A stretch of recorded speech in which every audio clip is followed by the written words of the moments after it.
He is if Urban Meyer was just a GM and not a coach. Welcome back, everyone, to another episode of the Amateur Sports Focus podcast. I'm Kai, and like last week, we'll be later joined by Frank as he filmed another special segment. We're trying to work it out for you guys. We might have to adjust our schedule just a little bit, but I will let you guys know.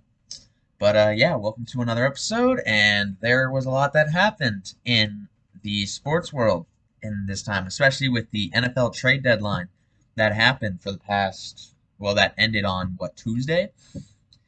But yeah, so remember how I said that I would do a live, or I would record my reaction to the Bills-Packers game?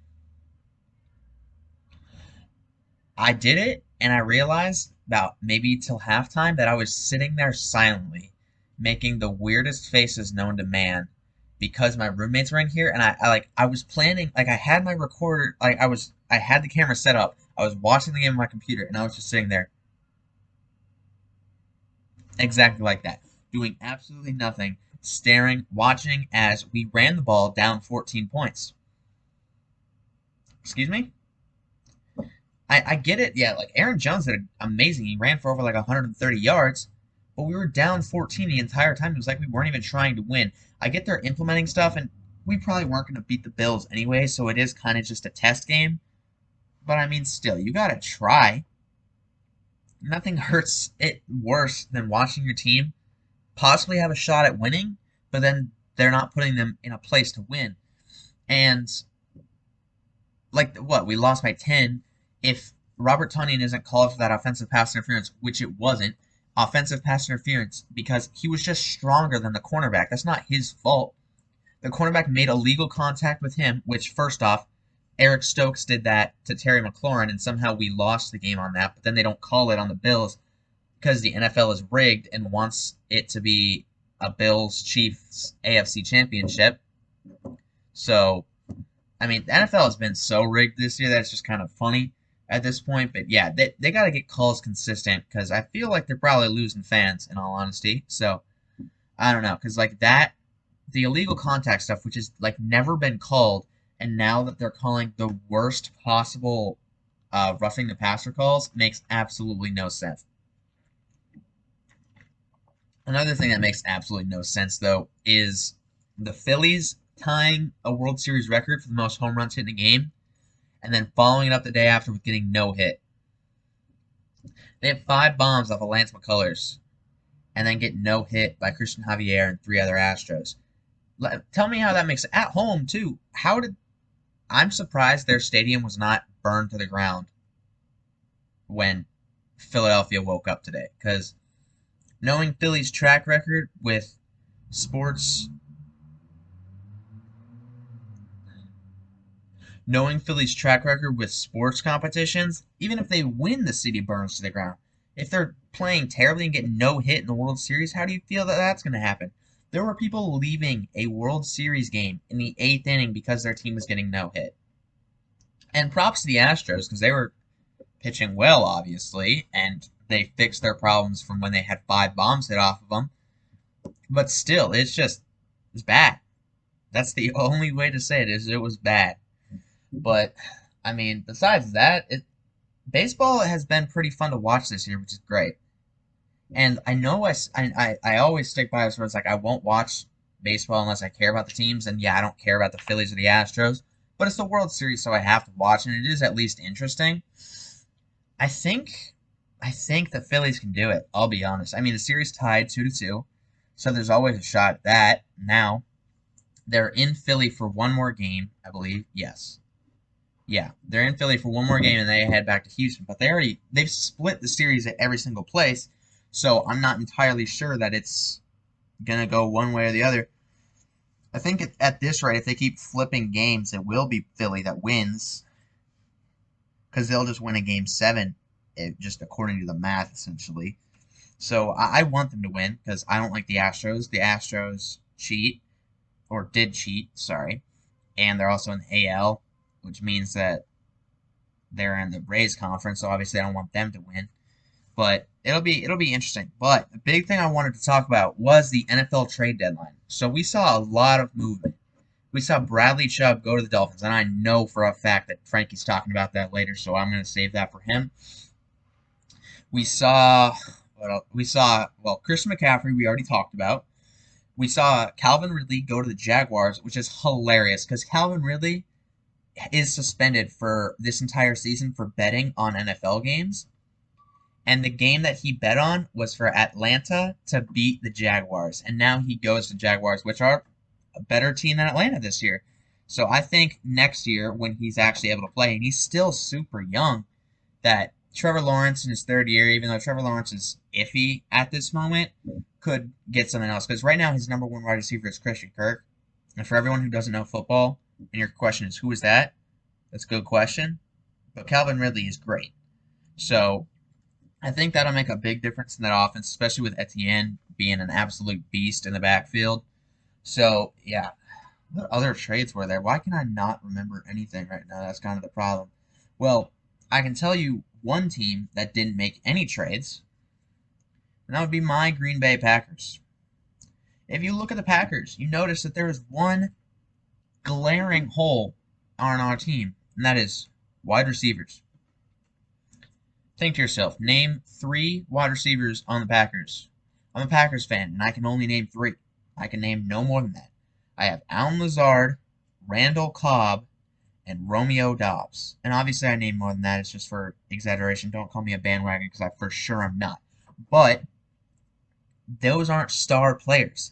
And when you have people like Chase Claypool going to the Bears, am I going to be a happy person? No. Why would I be? Chase Claypool is such a young and talented wide receiver. Sure, he's one of the most immature players in the NFL, but who cares when if he can catch the ball? Our wide receivers can't catch the ball when Aaron Rodgers, future first ballot Hall of Famer, is throwing balls directly to your chest and you are dropping it more than 50% of the time. And then we have Chase Claypool, who's a big body, fast wide receiver. You know, with Aaron Rodgers, the master of throwing the ball deep, and we're not going to make any moves. I think we've given up on this season. The fact that we made no trades and ran the entire Bills game makes me just think that this season's a wash. We paid Aaron Rodgers in the offseason, and he's not doing too hot. We paid Jair Alexander in the offseason. He's okay. I mean, he's good. He's great. But still hasn't been playing up to the level that he has been. David Bakhtiari is great, but we paid him in the offseason. So, like, I don't understand why we're getting rid of this season, essentially, when we paid all these players so we could have a winning team, so we could make the playoffs, so we could potentially win a Super Bowl, and we aren't playing to the best of our ability. It makes absolutely no sense. The defense is killing it. They held the Bills pretty well for the fact that they're on the field for a lot of the time, but they gave us a shot to win that game, picking off Josh Allen twice. It's just, we're giving up on this season already, and Brian Gutekunst just has to go. One of the worst GMs in football, in my mind. He is if Urban Meyer was just a GM and not a coach. So it's pretty bad. I mean, whatever. It makes me angry to watch football, and I don't like football is my escape. And I like watching football, so I don't want to be angry while I'm watching it, which is, again, one of the reasons that I wasn't able to post the video from this last time. But that's whatever. So I'm going to send you guys over to Frankie, and I will see you in a little bit. I'm really excited for the opportunity that we have. We play the Bears this week, and hopefully that goes well. Hopefully the offense can keep on doing its thing. Hopefully Tua can keep on doing its thing.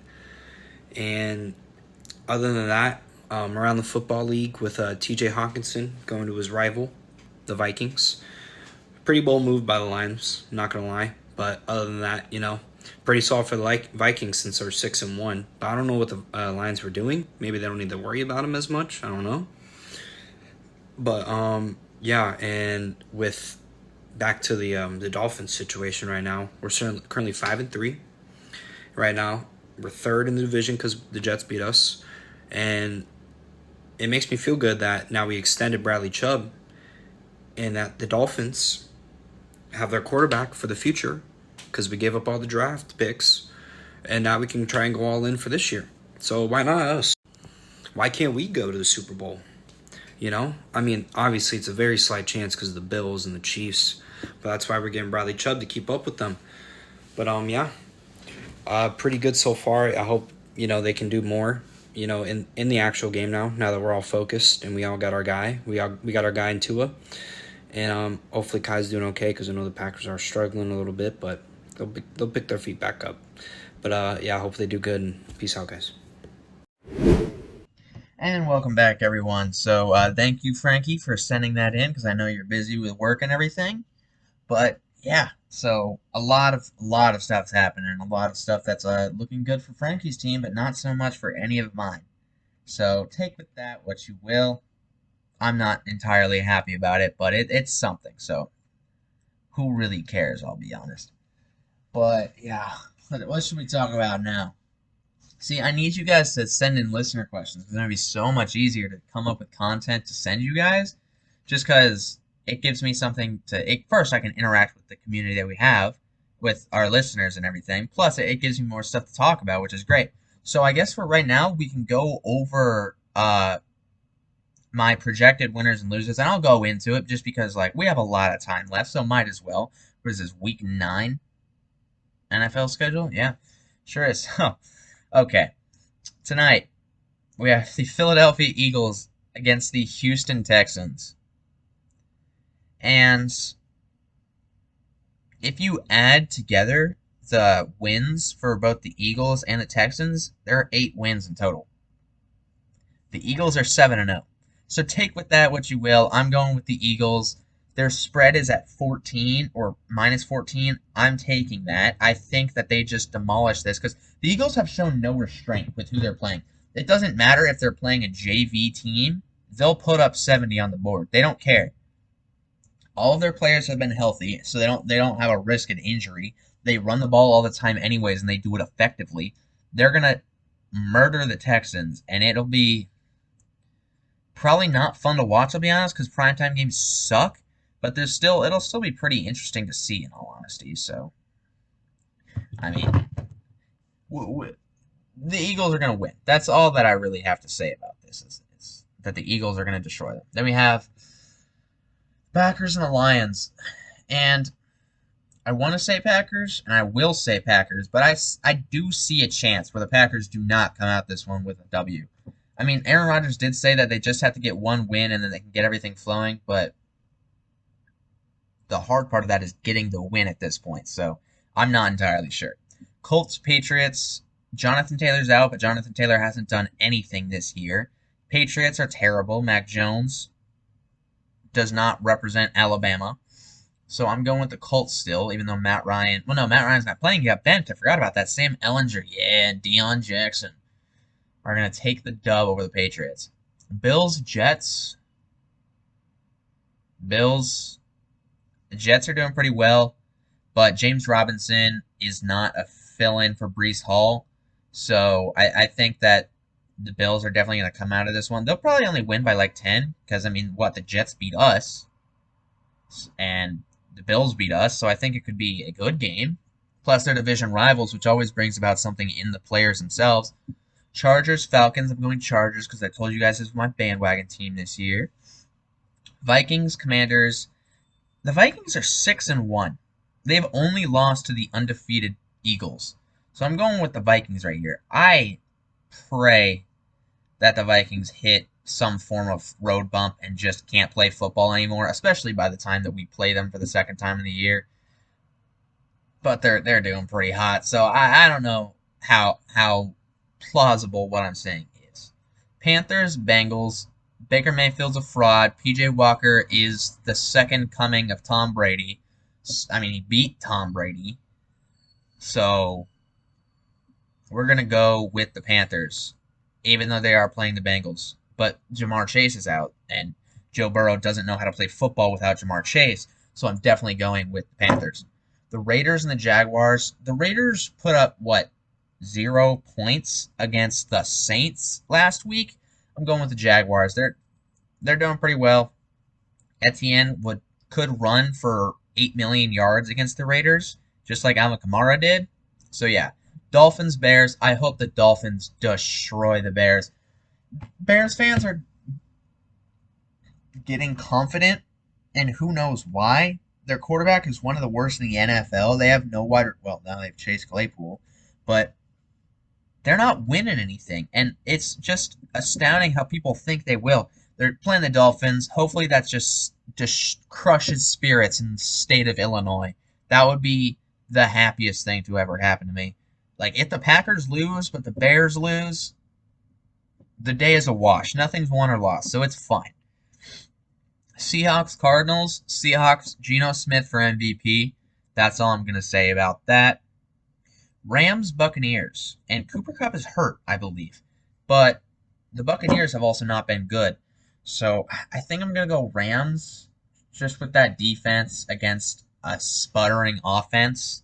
I think that could end pretty well for the Rams. It could be a good game though. It might actually just be a defensive game in all honesty. Titans Chiefs. Chiefs just because they're gonna put up so many points where the Titans just can't keep up, but Derrick Henry will run for over 100 yards because the Chiefs have a pretty good defense, but not a great run defense. So I think that's how that's going to end. And then Monday Night Football is the Ravens and the Saints. This one could be a good game too. Michael Thomas is on IR and done for the season again, but so is Rashad Bateman, and Mark Andrews has been hurt. So it'll be Isaiah Likely is probably their likely or receiver at one, even though he's a tight end. See what I did there? But I do we think the Saints can stop Lamar Jackson? I don't. So I'm gonna go with the Ravens for this one. But just my opinion, obviously, so not entirely sure. Yeah. So that was another episode. So I promise I'll get you guys longer episodes. It's so much easier when it's both of us talking like together. So we'll just have to see on that. But this has been another episode of the Amateur Sports Focus podcast. Make sure you follow us everywhere you get your podcasts, whether that's Spotify, Apple Music, Amazon Music, Google Podcasts, everything like that. Check us out on YouTube if you want to see the video version of the podcast. Not too much there, but I mean, if you want another way to watch it, go ahead. Follow us on TikTok and Instagram. And if you guys have any listener questions, be sure to shoot us a DM. And for Frankie, I've been Kai. Peace.